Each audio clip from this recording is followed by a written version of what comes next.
Años atrás, mi esposa y yo servimos como líderes de misión en Tokio, Japón. Durante una visita del entonces elder Russell M. Nelson, uno de los misioneros preguntó cuál era la mejor manera de responder a alguien que les dijera que estaba ocupado para escucharlos.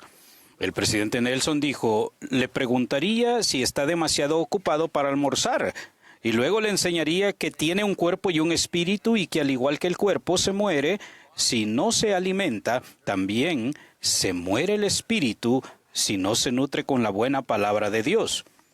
Es interesante señalar que la palabra japonesa que significa ocupado, isogashi, está compuesta por un carácter con dos símbolos. El carácter de la izquierda significa corazón o espíritu, y el de la derecha, muerte.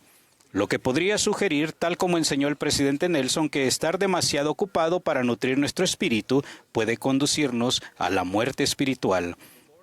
El Señor sabía que en este mundo acelerado, lleno de distracciones y en conmoción, el dedicarle tiempo a Él sería uno de los mayores retos de nuestra época.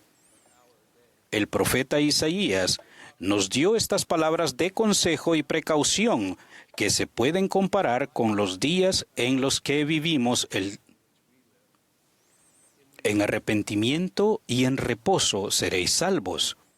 En la quietud y en la confianza estará vuestra fortaleza, pero no quisisteis, sino que dijisteis, no, antes huiremos en caballos, por tanto vosotros huiréis, y sobre corceles veloces cabalgaremos, por tanto serán veloces vuestros perseguidores.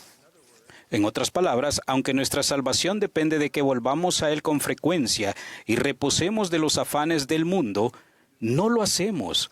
Y aunque nuestra confianza provendrá de una fortaleza desarrollada en momentos de quietud, sentados con el Señor, meditando y reflexionando, no lo hacemos. ¿Por qué no?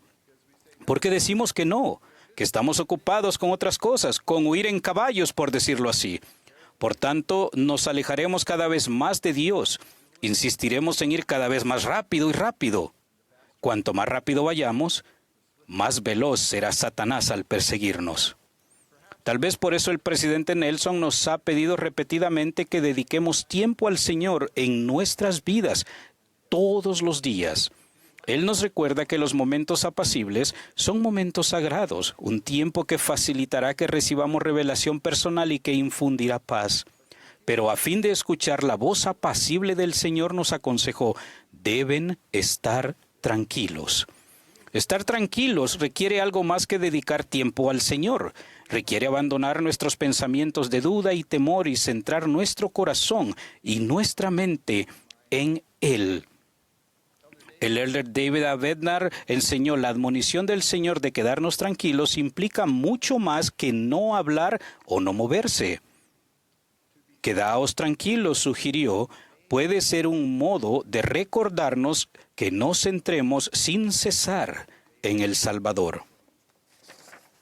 Quedarse tranquilo es un acto de fe y requiere esfuerzo. En Lecturas de Fe se afirma cuando un hombre obra mediante la fe hace uso de las facultades mentales. El presidente Nelson declaró, nuestro enfoque debe estar anclado en el Salvador y su Evangelio. Es mentalmente riguroso esforzarnos por mirar hacia Él en todo pensamiento, pero cuando lo hacemos, nuestras dudas y temores desaparecen. Hablando de esta necesidad de centrar la mente, el presidente David O. McKay dijo, creo que prestamos escasa atención al valor de la meditación, un principio de la devoción. La meditación es una de las puertas más sagradas por las que entramos en la presencia del Señor. En japonés hay una palabra, mui, que en mi opinión capta ese sentido más lleno de fe y contemplativo de lo que significa quedarse tranquilo. Está formada por dos caracteres. El carácter de la izquierda significa nada o vacío y el de la derecha, hacer. Los dos juntos significan no hacer. Si se tomara literalmente esta palabra se podría malinterpretar como no hacer nada. De la misma forma que quedarse tranquilo podría malinterpretarse como no hablar o no moverse. Sin embargo, al igual que la expresión quedarse tranquilo, tiene un significado más profundo que a mí me recuerda que hay que calmarse y vivir con más conciencia de lo espiritual. Cuando serví en la presidencia de área de Asia Norte con el elder Takashi Wada, me enteré de que su esposa es experta en caligrafía japonesa. Le pregunté a ella si podría dibujarme los caracteres japoneses de la palabra Mui.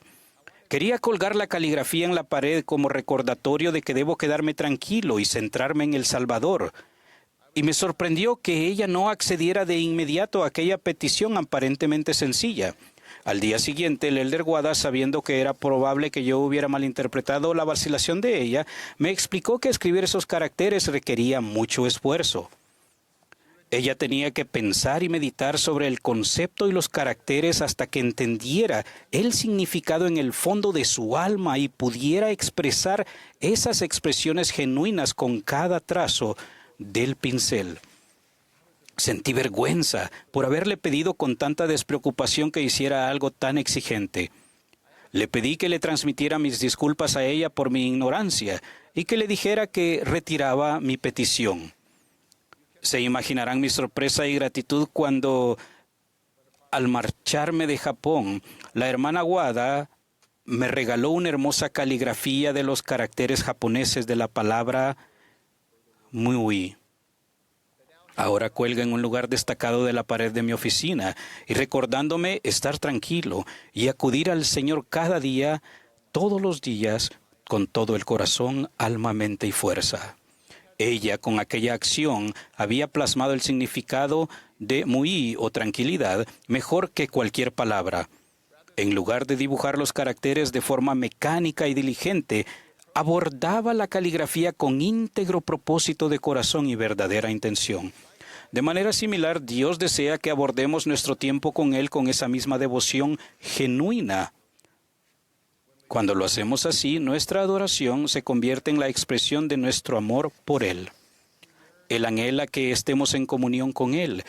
Después de ofrecer la primera oración en una reunión con la primera presidencia, el presidente Nelson me dijo: mientras usted oraba, pensé en cuánto debe apreciar Dios que tomemos tiempo de nuestra apretada agenda para reconocer su existencia. Aquel fue un recordatorio sencillo pero poderoso de cuánto debe significar para el Señor que hagamos una pausa para estar con Él. Por mucho que desee nuestra atención, no nos obligará a venir a Él. El Señor resucitado dijo a los nefitas: ¿cuántas veces os hubiera juntado como la gallina junta sus polluelos, y no quisisteis? Después les hizo esta invitación, que también se aplica a nosotros. ¿Cuántas veces os juntaré como la gallina junta sus polluelos bajo las alas, si os arrepentís y volvéis a mí con íntegro propósito de corazón? El Evangelio de Jesucristo nos da oportunidades de volver a Él con frecuencia. Entre esas oportunidades están las oraciones a diario, el estudio de las Escrituras, la Santa Cena, el día de reposo y la adoración en el templo. ¿Qué pasaría si sacáramos esas oportunidades sagradas de nuestras listas de cosas por hacer y las pusiéramos en las listas de no hacer? O sea, acercarnos a ellos con la misma atención y enfoque con los que la hermana Wada se acerca a su caligrafía. Quizás estén pensando: no tengo tiempo para eso. Yo también me he sentido así. Pero permítanme sugerir que quizá no se necesita más tiempo, sino estar más conscientes de Dios y centrados en Él durante el tiempo que ya hemos apartado para Él. Al orar, por ejemplo, ¿qué pasaría si dedicáramos menos tiempo a hablar y más tiempo a estar con Dios? Y que a la hora de hablar expresáramos de forma más genuina y específica nuestra gratitud y amor. El presidente Nelson ha aconsejado que no solo leamos las Escrituras, sino que las saboreemos.